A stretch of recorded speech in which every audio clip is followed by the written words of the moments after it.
na alipin. Pero pag hindi na nagbago, siya ay huhuling ulit at ikatapos sa kalubatan ng nag-iisa dahil masama siyang ehemplo. Pangalawa, lahat ng magnanakaw ay maparurusahan, ipapaputol ang kanilang daliri. Ikatlo, tanging ang mga mayayaman lamang na kayang suportahan ang isa o isang pamilya, ang mga pagkakatawa ng isa-isa at pwede magkaroon ng maraming anak. Ang mahirap na pamilya ay hindi maaaring magkaanak na hindi sa dalawa dahil hindi na ito maaaring suportahan at hindi makapalaki ng mga ang mga batang hindi kaya suportahan ng magulang ay papatayin at itatakin sa ilaw. Nakakataguli.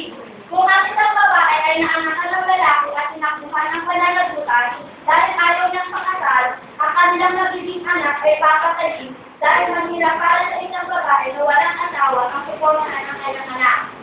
Hindi pa mamanahan ng mga magulang ang